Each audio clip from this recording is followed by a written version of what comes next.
Good morning, students. Today we will continue with the chapter 100 dresses, the explanation of the first part that we were doing. Now, कल हमने कहाँ तक पढ़ा था कि पैगी और मैडी जो है वो मजाक बनाती थी वांडा का, स्पेशली पैगी बनाती थी। अब मैडी जो है उसके साथ खड़ी रहती थी, सब देखती थी।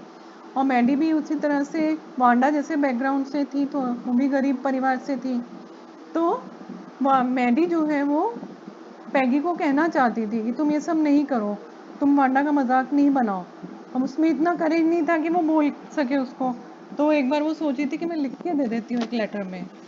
अब उस सब का कारण क्या था उसके परेशान होने का, क्योंकि उसको लगता था कि हो सकता है कि इनका नेक्स्ट टारगेट मैं हूँ। अब आगे ये मेरा मजाक बनाने लगे, और अगर इन्होंने मुझे पूछा तुम्हारे पास कितनी ड्रेसेस हैं तो मैं क्या बोलूँगी। और क्योंकि ज़्यादातर मैडी के पास जो ड्रेसेस थी वो दूसरों की दी हुई ड्रेसेस थी, जिनमें बहुत सारी ड्रेसेस पैगी की भी थी, जो पैगी की मदर ने उसको पहनने के लिए दी थी। और जो मैडी की मदर है वो क्या करती थी, उन ड्रेसेस को थोड़ा सा मेंड करके, थोड़ा सा चेंज करके वो मैडी के पहनने के लिए तैयार कर देती थी। तो वो सोची थी अब मैं फिर क्या बोलूँगी अगर मेरे से ये क्वेश्चन पूछा जाए। If only Peggy would decide of her own accord to stop having fun with Wanda. फिर वो सोची थी कि काश ऐसा हो कि पैगी खुद ही समझ जाए और वो वांडा का मजाक बनाना बंद कर दे।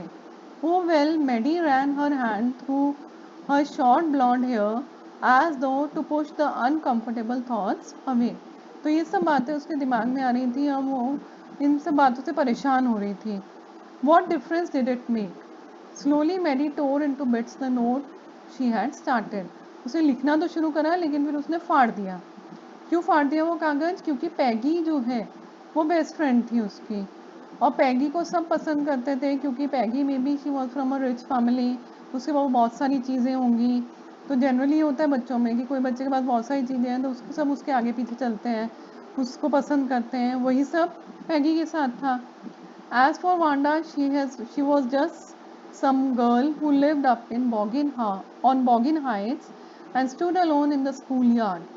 तो मैडी के लिए पैगी तो बहुत मैटर करती थी, लेकिन वांडा जो है वो तो एक गर्ल लड़की थी जो कहीं से आई थी, गरीब थी और मोस्टली वो अलग ही रहती थी।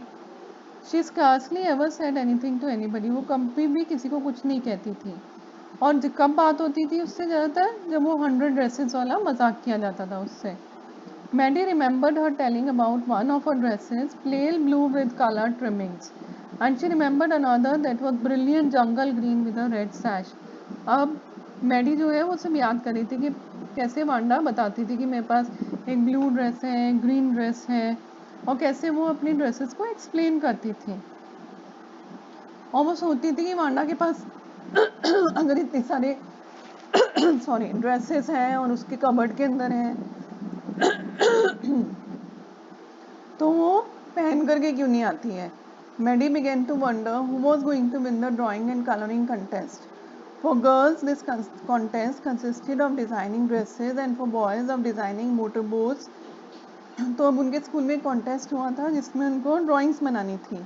बॉयज़ को तो मोटर बोट्स की और गर्ल्स को ड्रेसेस की। तो मैडी को ये लग रहा था कि गोल्ड जो गर्ल्स का मेडल है वो तो पैगी को ही मिलेगा, क्योंकि पैगी की ड्राइंग सबसे अच्छी है और पैगी जो है वो किसी की भी पिक्चर इजीली बना सकती है। The next day it was drizzling.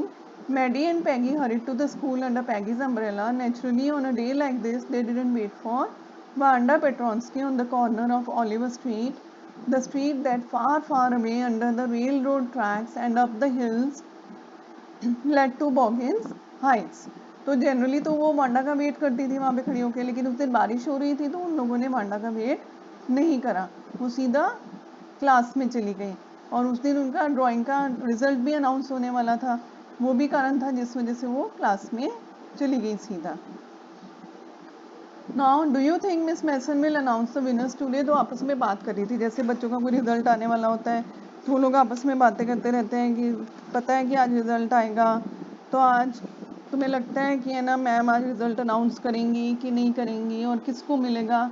तो ये सब बातें वो लोग कर रही थी, सब आपस में ये सब बातें कर रहे थे कि बॉयज़ का किसको मिलेगा रिवॉर्ड और गर्ल्स का किसको मिलेगा, तो ये सब बैठ करके वो बातें कर रहे थे.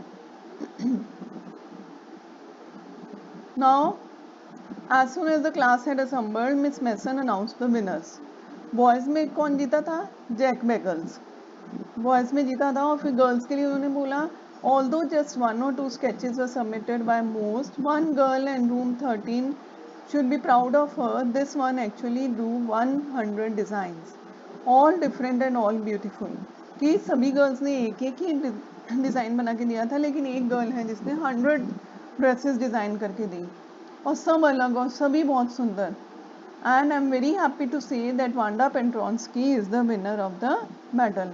और मैम ने क्या बोला कि गर्ल्स का मेडल किसको मिल रहा है, वांडा पेट्रोंस्की को. Unfortunately, Wanda has been absent from school for some days and is not here to receive the applause that is due to her. तो मैम ने बोला कि वांडा जो है बहुत दिन से स्कूल नहीं आ रही है, तो आज भी वो यहाँ पर नहीं है. Now class, you may file around the room quietly and look at her exquisite drawings. कि तुम जाओ क्लास में, मैंने उसकी ड्राइंग्स जो हैं वो एग्जिबिट करी हैं, लगाई हैं, देखो कितनी सुंदर और कितनी अलग ड्राइंग्स उसने बनाई हैं. सब बच्चे क्लैप करने लग गए और बॉयज़ अलग अपना मस्ती कर रहे थे. अब उसी वक्त मैडी ने बोला कि पैगी देखो, that is that blue one she told us about, isn't it beautiful. कि देखो ये तो वो ड्रेस वैसी ही है जैसी वो हमें बताती थी कि उसके पास है. तो पैगी ने भी बोला कि हाँ, and here is that green one and I thought I could draw. कि वो ग्रीन वाली ड्रेस है जिसके बारे में वो हमेशा बताया करती थी. तो वो दोनों बहुत अमेज हो रही थी उन सब ड्रेसेस के डिज़ाइंस को देख करके. Then again there are the questions for oral comprehension check that you will be doing in your copy, and then there are the questions for thinking about the text part. The questions of thinking about the text part which are given over here. Okay, now question number, in the thinking about the text part, these 4 questions you have to do in your notebooks. So with this, the first part of the chapter, the 100 dresses, is over. Now next class we will be continuing with the second part of the chapter, that also will be the continuation of the same story. Thank you.